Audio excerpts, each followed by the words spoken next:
अस्सलाम वालेकुम dear students. हमारा आज का टॉपिक है elastic collagen in one dimension के स्पेशल केसेस। प्रीवियस लेक्चर में हमने elastic collagen in one dimension पढ़ा और उसमें हमने जो वेलोसिटीज़ थी दो ऑब्जेक्ट्स की आफ्टर कोलेजन वो कैलकुलेट की।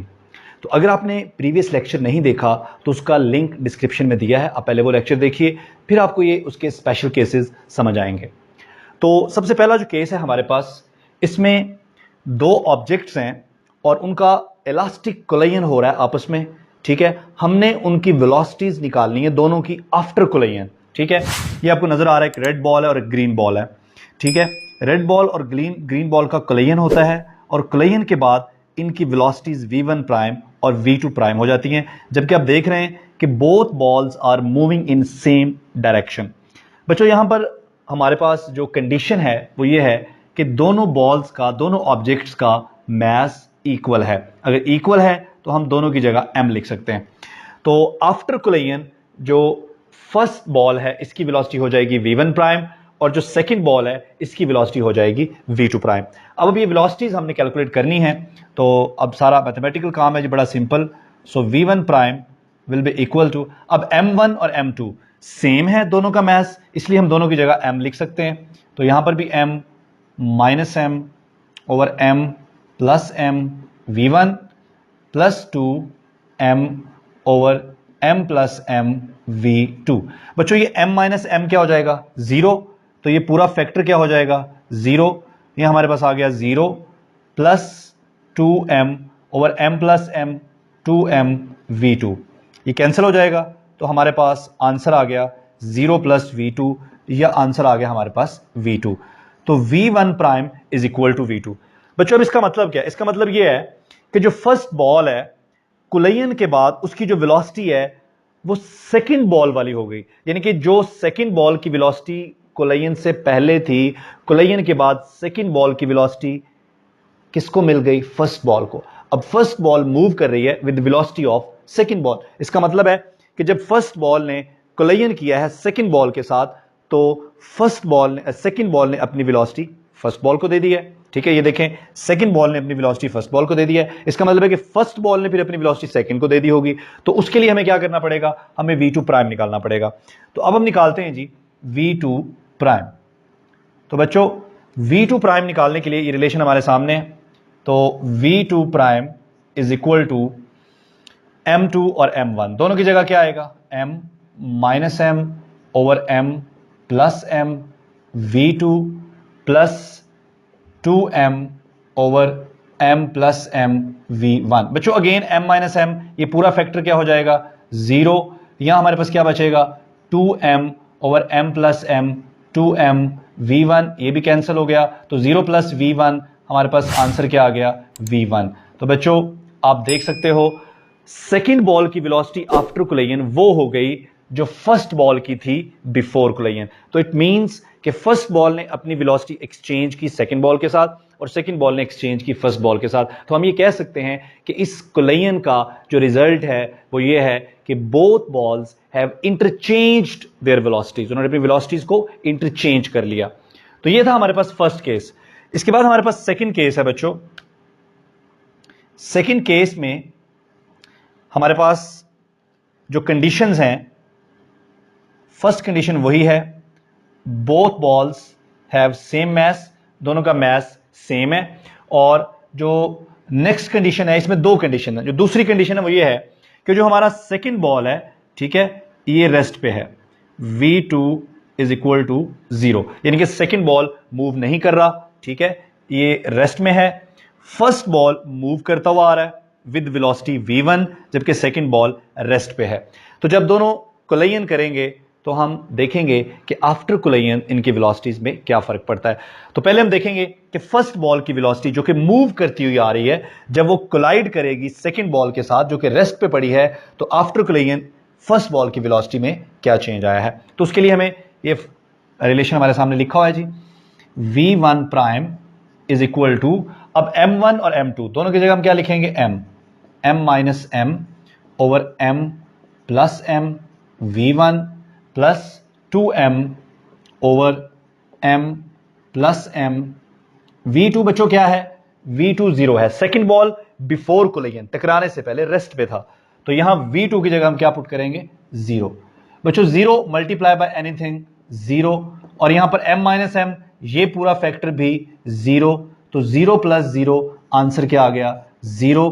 इसका मतलब है कि जो हमारी फर्स्ट बॉल थी जो कोलिजन से पहले मूव करती हुई आ रही थी, आफ्टर कोलिजन फर्स्ट बॉल खुद रेस्ट पे आ गई और उसने अपनी वेलोसिटी किसको दे दी सेकंड बॉल को। तो after collision first ball rest पे आ गई, ठीक है, तो उसने अपनी वेलोसिटी किसको दी सेकंड बॉल को दी। तो हम ये देखते हैं मैथमेटिकली कि क्या वाकई ऐसा हुआ। उसके लिए हमें v2 प्राइम निकालना होगा।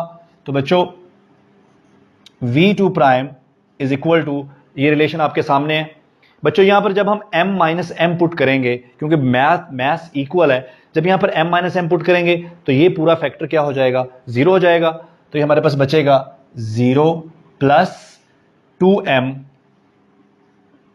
Over m plus m v1।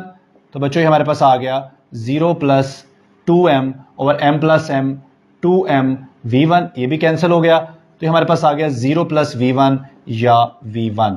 तो बच्चों v2 prime is equal to v1। यही बात हम कर रहे थे कि before collision first ball rest पे था, सेकंड बॉल रेस्ट पे था, फर्स्ट बॉल मूव करता हुआ आ रहा था।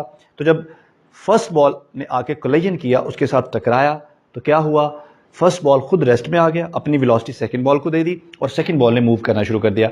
तो क्या रिजल्ट लिखेंगे हम, रिजल्ट यही होगा कि बोथ बॉल्स हैव इंटरचेंज्ड। यहां पर भी उन्होंने क्या किया, अपनी वेलोसिटीज को इंटरचेंज कर लिया। स्टूडेंट्स, तो 2 केस हम डिस्कस कर चुके हैं, अब हम थर्ड केस डिस्कस करने जा रहे हैं। जो थर्ड केस है हमारे पास, इसमें एक लाइटर बॉडी कोलाइड करेगी हैवी बॉडी से, और जो हैवियर ऑब्जेक्ट है वो रेस्ट पे है। आप देख रहे हैं v2 इज इक्वल टू 0। तो जो लाइटर बॉडी है उसका mass as compared to heavier body बहुत स्मॉल है, यानी कि m1 is very very small as compared to m2। इतना स्मॉल है कि हम m1 को अप्रॉक्सीमेटली 0 रख सकते हैं। तो हम देखेंगे कि जब लाइटर बॉडी जो v1 वेलोसिटी से मूव करती आ रही है, जब इसके साथ कोलिजन करेगी तो उसकी वेलोसिटी में क्या चेंज आएगा। तो पहले हम निकालते हैं जी v1 प्राइम। तो v1 prime is equal to, बच्चों m1 जो है अप्रॉक्सीमेटली 0 है, तो इसको हम 0 कंसिडर करेंगे, 0 minus m2 over 0 plus m2। बच्चों v1 और प्लस यहां पर देखें v2 है, तो v2 क्या है 0 है, तो इस फैक्टर को हम क्या रखेंगे, इस फैक्टर को हम 0 रखेंगे। अच्छा जी, तो हमारे पास आ जाएगा v1 prime is equal to minus m2 over m2 v1, ये कैंसिल हो जाएगा, तो v1 prime is equal to minus v1।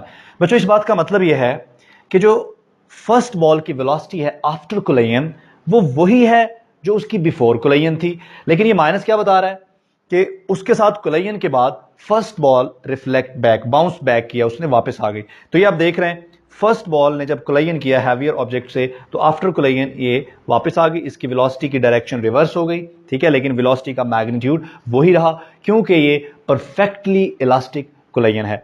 अच्छा, तो क्या सेकंड बॉल की वेलोसिटी में कोई फर्क आया, कोई चेंज आया? तो उसको देखने के लिए हमें निकालना पड़ेगा v2 प्राइम। बच्चों v2 प्राइम देख रहे हैं आप m2 माइनस, बल्कि ये देखें यहां पर v2 है और v2 हमारा क्या है 0 है, तो ये पूरा फैक्टरी हमारा क्या होगा 0 होगा। इसे हम सॉल्व नहीं करते, हम यहां पर वैल्यूज पुट करते हैं 2 और m1। बच्चों m1 भी 0 है, तो यहां पर अगर 0 पुट करेंगे, ठीक है, v1 ओवर 0 प्लस m2, तो 0 मल्टीप्लाई बाय एनीथिंग आंसर 0 आएगा। तो बच्चों 0 प्लस 0, तो v2 प्राइम हमारे पास क्या आ गया, v2 प्राइम भी हमारे पास 0 आ गया। इसका मतलब है कि जो सेकंड बॉल है बिफोर कोलिजन भी वो रेस्ट पे था और आफ्टर कोलिजन भी वो रेस्ट पे ही होगा। उसके बाद हमारे पास जो फोर्थ केस है, फोर्थ केस में अब हमारे पास एक हैवियर ऑब्जेक्ट है, ठीक है, वो कोलिजन करेगा एक लाइटर ऑब्जेक्ट से। ये जो लाइटर ऑब्जेक्ट है बच्चों ये रेस्ट में पड़ा है और हैवियर ऑब्जेक्ट v1 वेलोसिटी के साथ मूव करता हुआ आ रहा है। यहां पर हमारे पास जो कंडीशन है वो ये है कि m1 is very very large as compared to m2, so हम m2 को अप्रॉक्सीमेटली जीरो कंसीडर कर सकते हैं। तो हम ये देखेंगे कि जब इनका कोलाइजन होगा तो आफ्टर कोलाइजन इनकी वेलोसिटीज में क्या चेंज आता है। तो पहले हम निकालते हैं जी v1 प्राइम। तो v1 prime is equal to, बच्चों अब सेकंड बॉल रेस्ट पे है, तो ये जो v2 है, जो सेकंड फैक्टर है ये वाला, यहां पर v2 हमें जीरो पुट करना है, तो ये सेकंड फैक्टर तो हमारा जीरो हो जाएगा, प्लस ये जो पहला फैक्टर है यहां पर हमें m2 को जीरो पुट करना है, तो ये हमारे पास आ जाएगा m1 plus zero over m1 plus zero और v1। बच्चों ये हमारे पास क्या आएगा, यहां से m1 ओवर m1 v1, ये जीरो तो खत्म हो जाएगा, v1 प्राइम ये भी cancel, so v1 prime is equal to v1। बच्चों ये जो हैवियर ऑब्जेक्ट है, जब इसका कोलाइजन होगा तो आफ्टर कोलाइजन हैवियर ऑब्जेक्ट की ना तो वेलोसिटी की मैग्नीट्यूड चेंज हो रही है और ना ही वेलोसिटी का डायरेक्शन चेंज हो रहा है। ठीक है जी। उसके बाद हम ये देखते हैं कि सेकंड बॉल की वेलोसिटी में क्या चेंज आया। उसके लिए हमें निकालना होगा v2 प्राइम। तो बच्चों v2 prime is equal to, ये रिलेशन आपके सामने है। इस रिलेशन में ये जो पहला फैक्टर ये वाला है जिसमें v2 है, ये तो जीरो हो जाएगा क्योंकि सेकंड बॉल रेस्ट पे है, तो पहला फैक्टर जीरो हो गया, प्लस दूसरे फैक्टर में हमें 2m1 over m1 plus m2 को जीरो पुट करना है, m2 को जीरो पुट करना है और v1 वैसे ही आ जाएगा। तो बच्चों v2 prime is equal to zero plus 2m1 over m1 v1, ये कैंसिल हो गया, तो v2 prime is equal to zero plus 2v1, तो आंसर क्या आ गया 2v1। तो बच्चों क्या रिजल्ट आया, जो सेकंड ऑब्जेक्ट है, जो लाइटर ऑब्जेक्ट है, आफ्टर कोलाइजन उसकी वेलोसिटी हैवियर ऑब्जेक्ट की वेलोसिटी से भी डबल हो जाएगी, वो डबल वेलोसिटी से मूव करेगा। ठीक है, और उसकी डायरेक्शन भी वही होगी जो हैवियर ऑब्जेक्ट की डायरेक्शन थी। ठीक है जी, क्योंकि हमारा जो कोलाइजन है ये परफेक्टली इलास्टिक है। तो बच्चों इसके साथ ही हमारा टॉपिक कंप्लीट हो गया।